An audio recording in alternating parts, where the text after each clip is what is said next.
Assalamualaikum warahmatullahi wabarakatuh. Kembali lagi ke channel Dimas Desain Bagaskoro. Kali ini kita kedatangan tamu lagi, teman-teman.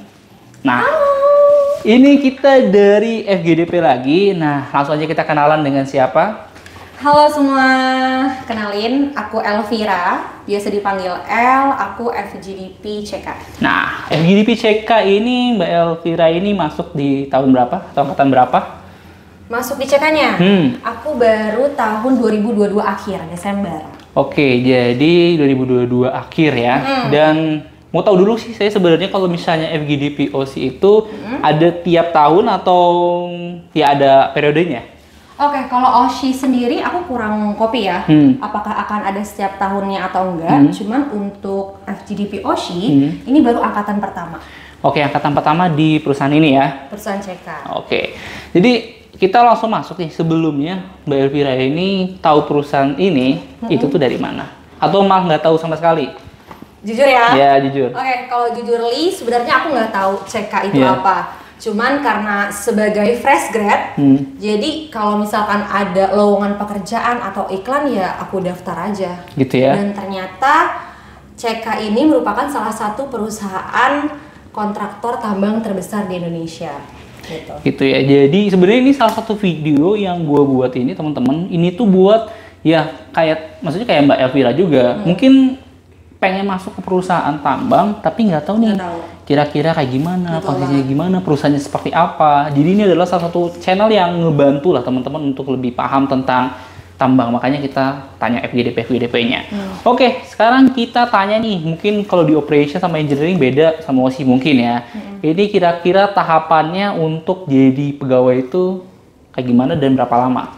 Jadi pegawai tetap di CK setelah FGDP? Jadi untuk pas rekrutmennya dulu? Oke, pas rekrutmen awal-awal pastinya daftar online. Terus abis itu aku dapat kabar setelah lulus administrasinya. Maaf dulu, aku potong dulu ya sebentar aja. Daftarnya itu dari mana nih? Maksudnya tahunya dari mana nih? Ada lowongan? Oke, kalau aku sendiri kan ada grup ya, grup loker untuk alumni kampusku.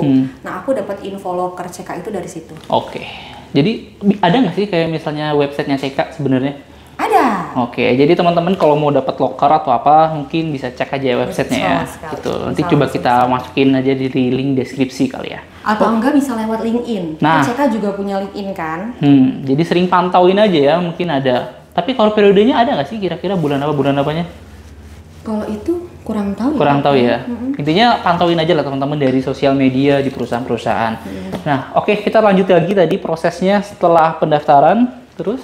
Setelah pendaftaran online, terus dapat kabar kalau aku tuh lulus administrasi, lalu lanjut ke tes psikotes. Nah, abis dari psikotes, lulus juga, abis itu lanjut ke tes FGD, Focus Group Discussion.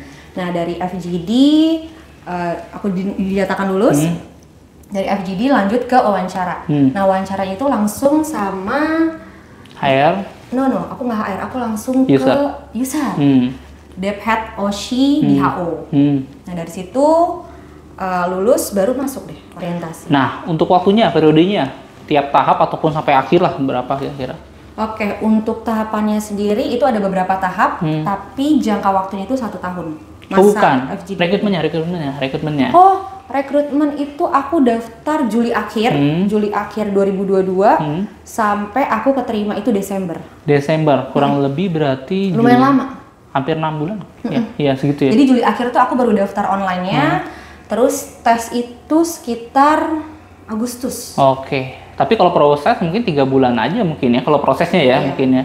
Tapi kalau untuk dari pendaftarannya kurang lebih 6 bulan atau setengah tahun gitu ya. Jadi bener-bener kalian pastiin dulu biar nggak nyesel nunggunya lama gitu ya.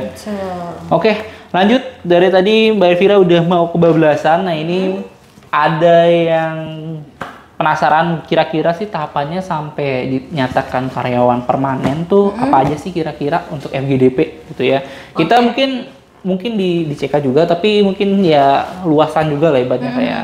Sebenarnya aku nggak terlalu apal ya. Cuman secara umum tuh tahapannya pertama ada orientasi. Dimana kalau aku sendiri untuk FGDP OSHI itu ada orientasi di HO selama 2 bulan dari Desember sampai dengan Februari awal. Terus abis itu ada Susbintal SIK. Kayak Bintal SIK PIM gitu ya. Jadi kayak kursus untuk kepemimpinan dan mental bagi karyawan baru di PT CK. Lalu abis Bintal SIK, baru aku ke HO untuk ke site untuk orientasi di site. Itu selama sebulanan. Lalu abis orientasi itu ada fase OJT, on the job training. Jadi itu kayak benar-benar kita belajar apa aja sih pekerjaan di departemen OSHI. Lalu dari OJT aku langsung improvement, fase improvement ya. Jadi terakhir itu improvement dan presentasi, gitu ya. Betul. Berarti kayaknya hampir sama ya prosesnya sama yang FGDP lain. Nah, mungkin bedanya dari ada fase shadowing biasanya kalau FGDP. Oh ya? PPNC. Ini nggak ada berarti ya? Aku nggak ada. Oke, jadi ini spesial teman-teman bahwa ya kayak kalau kita nanya ke plan, operation, engineering itu ada shadowing teman-teman. Kalau OSHI ini langsung terjun ya? Langsung dari terjun. OJT kita improvement. Tuh, jadi beda. Berarti emang beda ya, beda. Jadi ya berarti tepat aja kita bawa Mbak Elvira ternyata emang prosesnya berbeda sama yang lain FGDP. Nah, oke, sekarang yang penasaran OSHI itu apa? Nah, coba kita jelasin gambaran yang besarnya aja sih, Mbak Elvira. Oke, jadi OSHI itu kepanjangan dari Occupational Safety, Health and Environment. Jadi gampangnya kalau bahasa Indonesia itu K3L, keselamatan dan kesehatan kerja lingkungan. Nah, tugasnya apa aja sih? Tugasnya itu simpelnya, gimana caranya kita melakukan berbagai upaya untuk mencegah terjadinya insiden di suatu tempat kerja dan juga mencegah terjadinya penyakit akibat kerja pada pekerja, kayak gitu. Oke, jadi kalau misalnya pernah dengar SHE, HSE itu sejenis lah ya. Betul. Gitu. Jadi emang tergantung perusahaannya aja namanya apa gitu ya. Nah, sebenarnya dari OSHI ini kira-kira bisa masuk dari jurusan apa aja nih? Oke. Kalau dari FGDP OSHI di CK, itu aku nggak tahu sih, cuman kerennya itu berbagai jurusan bisa masuk. Karena memang sebenarnya K3L ini merupakan ilmu umum yang bisa dipelajarin oleh semua orang. Jadi kemarin pas angkatan aku itu ada jurusan biologi, ada jurusan K3, kebetulan aku jurusan K3, lalu ada jurusan kesehatan lingkungan, teknik lingkungan, dan juga ada jurusan apa ya kemarin? Kesehatan masyarakat. Kesmas ya. Gitu. Oke, kita udah tahu ya kurang lebih safety kayak gimana. Nah, sekarang kita masuk ke mungkin pertanyaan tambahan. Ini tuh woman on mining atau on mine. Jadi cewek di tambang. Gimana sih kayak kita ngeliat cowok ngeliat cewek. Nah, ini kalau cewek nih ngeliat kayak misalnya aku di tambang tuh gimana sih kira-kira? Atau kayak misalnya aku di sini malah dibully kah atau apa? Gimana coba? Enggak sih, mungkin kalau hal-hal dibully atau enggaknya itu tergantung tempat kerjanya ya. Tapi kalau selama aku di sini di PT CK, untuk lingkungan kerja sangat support sendiri dan kaum lelaki di sini semua saling menghargai dan menghormati sih. Either itu cewek ataupun cowok gitu loh. Maksudnya nggak ada perbedaan gitu loh. Karena kamu cewek, kamu spesial no. Jadi kayak beban kerja? Kalau beban kerja karena saya masih di tahap pembelajaran ya, jadi belum terlalu berat sih beban kerjanya. Jadi mungkin jadi beda-bedain juga ya Mbak Elvira ya? Beda-bedain. Mau cowok, mau cewek. Apalagi di tambang kita harus ke lapangan, jadi mau cewek ataupun cowok itu wajib ke lapangan gitu. Jadi enggak karena aku cewek, aku banyak di office enggak gitu ya. Semua sama, bakal ke lapangan, bakal kena panas. Gitu. Jadi teman-teman yang ngerasa bahwa cewek itu spesial di tambang enggak juga? Enggak ya, enggak sama kali ya. Sama aja. Gitu. Jadi ya teman-teman yang cewek mau masuk tambang harus pertama siap mental ya. Siap mental. Ya. Karena jauh dari orang tua, merantau, jadi harus siap mental. Nah, sekarang kita bahas-bahas siap mental gini ya. Nah, sekarang gini nih Mbak, ngomong-ngomong sama orang tua, ini merantau pertama kali atau? Merantau pertama kali. Asalnya dari? Depok. Dari Depok, dia jauh-jauh. Ini sama sebenarnya gue juga dari Bandung, teman-teman juga. Tapi dari kuliah udah ngerantau sebenarnya. Kuliah udah ngerantau. Nah, Mbak Elvira ini pertama kali ya? Pertama kali. Aku dari kecil sampai kuliah itu di Depok. Jadi ini pertama kali aku kerja merantau. Tuh, dia di Kalimantan ya. Kita nggak sebut Kalimantan mana ya, tapi Kalimantan gitu ya. Kalimantan. Tuh, jadi kayak jauh lah ibaratnya. Beda banget ya. Beda banget sama Depok ya. Nah, sekarang nggak tahu nih privacy ya. Silakan Mbak Elvira mau jawab atau enggak. Intinya kayak ini terserah mau jawab atau enggak gitu ya. Nah, Mbak Elvira ini udah punya pasangan belum? Belum. Nah, seandainya misalnya kita kasih misalnya ya, punya pasangan. Terus LDR gimana nih? Seandainya punya Soalnya kan pasangan ya. ngelihat ya teman-teman banyak juga cewek yang pasangannya LDR ataupun cowok pasangannya LDR gitu ya. Gimana? Kalau menurut aku sendiri it doesn't matter sih. Maksudnya mau jauh ataupun deket kan ini terkait dengan karir kita kan.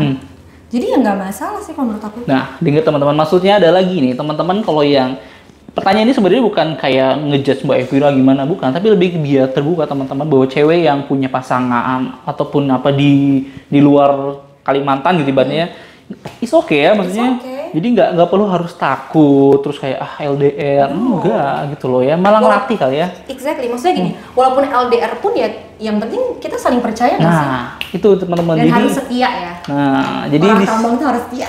Di situ teman-teman maksudnya adalah kalau teman-teman yang datang ataupun yang apalagi punya pasangan orang tambang ya udah gitu loh, maksudnya ya nggak masalah gitu loh, emang tergantung orangnya aja, people-nya ya.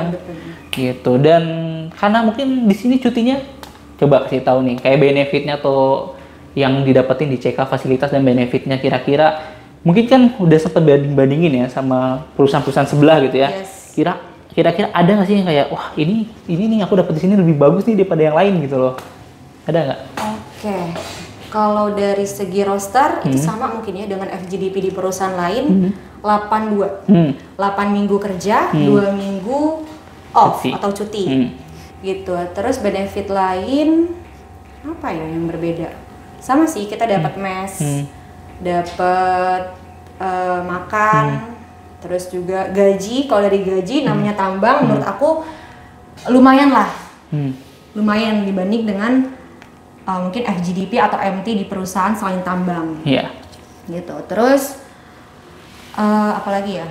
Gaji bersih, kemudian dapat makan, mes, transportasi juga udah include ya. Include. Kesehatan. Terus juga gym, walaupun aku jarang nge-gym ya. Iya. Cuman dapat si gym, fasilitas badminton, olahraga. Terus apa lagi ya? Udah sih. Ya, mungkin sebenarnya tambahan ya teman-teman. Jadi ini beda sebenarnya Mbak Elvira. Mungkin sama perusahaan tambang lain. Kadang-kadang perusahaan tambang lain itu kalau FGDP itu malah 10-2. Kadang ada yang 10-2. Serius? Iya, 10-2. Jadi 10 minggu kerja, terus 2 minggu liburnya rosternya. Wah, jangan. Terus ada lagi yang kan kita libur per minggu tuh 61 ya. Jadi 6 minggu 61 maksudnya 6 kerja, 6 hari kerja, 1 hari off. Oh, exactly. Ada yang 13-1. Oh iya. Jadi kayak itu sih salah satu yang paling beda ya untuk FGDP ya. Jadi, karena jujur ya, kalau menurut aku sendiri sebagai awal orang yang baru kerja lah dari fresh grad, terus ngelihat tambang yang awal-awalnya itu kayak padang pasir, yang biasanya kita di kota ngelihatnya ya udah kan ada mall dekat kemana-mana. Kantor ya. Terus kita tiba-tiba di tambang ngelihat ngelihat dalam waktu seminggu tuh kita ngeliat padang pasir aja, itu tuh monoton banget, bosen banget gitu loh. Jadi nggak kebayang sih kalau misalkan ada roster yang sampai segitu ya. Iya. Tuh. Oke, dan spesialnya lagi di sini kalau udah lulus, jadi dia 62 ya, 6 minggu kerja, 2 minggu cuti. Jadi emang ya mungkin spesial, banyak teman-teman yang kalau kemarin kita nanya teman-teman yang new hire ataupun pro hire, mereka senang karena rosternya berbeda. Nah, mungkin orang-orang FGDP juga karena emang belum dapat ke permanen jatuhnya ya, belum pernah ngerasain 62. Nah, intinya kalau misalnya udah ngerasain 62 mungkin makin betah sih jatuhnya gitu ya. Oke, jadi kayaknya itu aja kalau masalah pertambangan. Cuma sekarang kita masuk ke pesan dan kesan, Mbak Elvira. Jadi banyak teman-teman yang tanya juga, kira-kira untuk saya masuk ke jurusan apa ya kira-kira bisa ditambang. Banyak yang bilang kayak aku jurusan ini bisa nggak masuk tambang kayak gitu. Jadi pesan-kesan untuk teman-teman yang baru mau kerja di tambang kayak gimana. Dan satu lagi adalah pesan-kesan untuk teman-teman yang mau ngambil kuliah. Jadi kan sebenarnya dia pengen kerja di tambang nih, tapi pengen ngambil kuliah, aku ngambil apa ya biar bisa masuk tambang gitu. Oke, mungkin kalau sesuai K3 aja kali ya, dari aku sendiri. Dari OSI. Sebenarnya kalau OSI sendiri itu terbuka untuk berbagai jurusan. Jadi kalau misalkan teman-teman mau masuk OSI di tambang, itu bisa ngambil jurusan K3. Dimana sekarang udah banyak sih universitas yang buka untuk jurusan K3-nya. Terus juga teknik lingkungan, karena sebagian besar OSHI itu rata-rata orangnya basicnya itu dari teknik lingkungan, malah dari K3 itu nggak terlalu banyak yang aku lihat di lapangan ya. Terus juga itu sih paling teknik lingkungan K3. Itu ya, untuk teman-teman yang mau masuk kuliah ataupun ya pokoknya entah D3, S1, pokoknya ngambil jurusan-jurusan itu kalau mau dapat OSI di tambang itu ya. Nah tadi kembali pesan dan kesan untuk teman-teman yang mau kerja tambang gitu loh. Apa sih yang bikin berat, bikin nyaman, bikin happy itu? Oke, pesannya mungkin untuk bekerja di tambang teman-teman balik lagi yang tadi, harus siap mental, karena harus siap jauh dari orang tua, siap merantau. Karena apalagi untuk aku yang nggak pernah merantau sebelumnya, terus tiba-tiba merantau itu cukup shock culture, shock banget. Kayak aduh pengen cepet-cepet pulang, dia pengen cepet-cepet off gitu kan. Terus juga harus ini sih, harus terbiasa dengan lingkungan yang kalau bisa dibilang wanita tuh masih minoritas gitu ya. Itu harus terbiasa. Tapi alhamdulillahnya memang di lingkungan CK ini semua sangat support sih.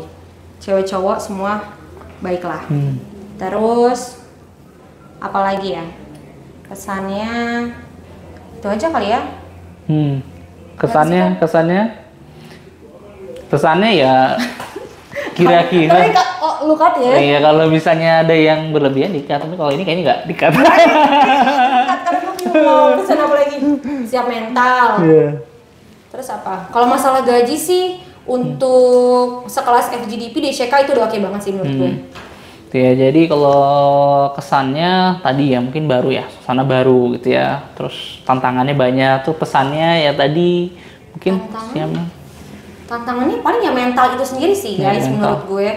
Karena jauh dari orang tua. Tapi kalau misalkan dari segi beban kerja, karena basic gue sama dengan pekerjaan gue sekarang, jadi nggak terlalu berat beban kerjanya. Iya, dan sesuai dengan ya emang jalannya gitu ya. Mungkin dari teman-teman yang lain, karena kan K3 ini umum ya, banyak dari basicnya itu selain dari K3 mungkin agak berat gitu. Cuman kalau untuk aku sendiri itu nggak terlalu. Jadi aman-aman aja ya. Alhamdulillah masih aman. Ya gitu ya. Oke, jadi teman-teman gitu aja kita bincang-bincang ya. Oh ya, kesannya apa nih? Kesannya apa? Kesannya mungkin dari segi salary ya. Boleh nggak sih? Oh, nggak apa-apa. Jadi maksudnya beberapa teman-teman masih udah yang nonton ya. Beberapa orang kita malah nyebutin, maksudnya bukan nyebutin nominal ya, tapi kita bilang kayak dalam 3 bulan ini udah beli apa aja sih? Tapi seriusan di video-video tuh boleh. Jadi kayak kalau operation kemarin kalau kalian bener-bener lihat videonya ya, itu dia udah pada beli ganti HP, ganti apa, terus ada yang udah ya beli motor, intinya macam-macam lah. Nah, kira-kira apa yang mau dikasih tahu? Kesan gue di tambang ini ya karena salary-nya sekelas FGDP, menurut gue itu udah cukup banget untuk mau jajan HP lah. Terus juga beliin sembako buat orang tua, itu udah cukup banget. Gitu ya. Jadi kalau misalkan mau FGDP, pilihlah tambang. Gitu ya. Jadi ya biar banyak pengalaman, apalagi betul banget. Iya. Apalagi orang-orang baru gitu ya. Jadi kayak maksudnya orang-orang masih fresh, masih masih muda gitu loh.